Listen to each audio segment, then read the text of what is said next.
caused a fight between two towns. Ekpo and Etim were half brothers. That is to say, they had the same mother but different fathers. The mother first of all had married a chief of Duke town when Ekpo was born, but after a time she got tired of him and went to Old Town, where she married Ejakwa and gave birth to Etim. Both of the boys grew up and became very, very rich. Ekpo had a cock, of which he was very fond, and every day when Ekpo sat down to meals, the cock used to fly on the table and feed also. Ama Okwa, a native of Old Town, who was rather poor but jealous of the two brothers, had made up his mind, if possible, to bring about a quarrel between them, although he pretended to be friends with both of them. One day, Ekpo, the elder brother, gave a big dinner to which Etim and many other people were invited. Ama Okwa was also present. A very good dinner was laid for the guests, and plenty of palm wine was provided.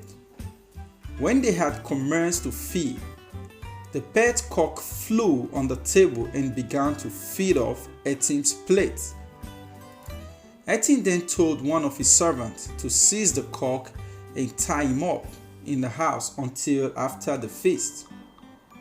So the servant carried the cock to Etim's house and tied up for her safety.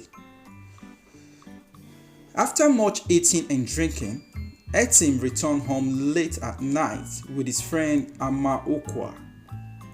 And just before they went to bed, Ama Okwa saw Ekpo's cock tied up.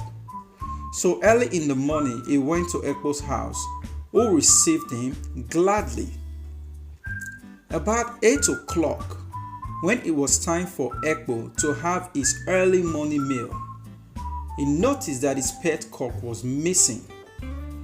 When he remarked upon its absence, Ama Okwa told him that his brother had seized the cock the previous evening during the dinner and was also going to kill it. Just to see what Ekpo would do. When Ekpo heard this, he was very vexed and sent Ama Okwa back to his brother to ask him to return the cock immediately. Instead of delivering the message as he had been instructed, Ama Okwa told Etim that his brother was so angry with him for taking away his friend, the cock, that he would fight him, and sent Ama Okwa on purpose to declare war between the two towns. Etim then told Ama Okwa to return to Ekpo and say he would be prepared for anything his brother could do. Ama Okwa then advised Ekpo to call all his people from his farms, as Etim would attack him, and on his return he advised Etim to do the same. He then arranged a day for the fight to take place between the two brothers and their people. Etim then marched his men to the other side of the creek and waited for his brother. So Ama Okwa went to Ekpo to tell his brother and his friends Etim had gone to all his people together and was waiting to fight. Ekpo then led his men against his brother, and there was a big battle, many men being killed in both sides. The fighting went on all day until at last, towards evening, the other chiefs of Calabar met and determined to stop it. So they called 8 more men together and sent them out with their drums, and eventually fight stopped. 3 days later, a big palaver was held. When each of the brothers was told to state his case, then they had done so, it was found that Ama Okwa had caused the quarrel, and the chiefs ordered that he should be killed.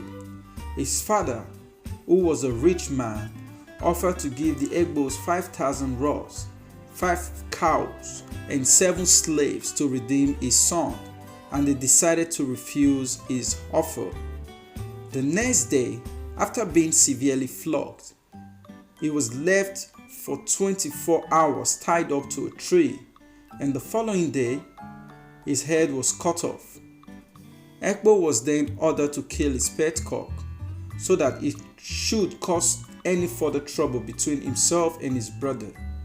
And the law was passed that for the future no one should keep a pet cock or any other tame animal.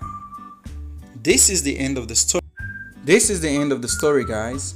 Please share, subscribe, and invite your friends. And stay tuned for more videos from us. Thank you for staying with us. Have a blessed life. Cheers.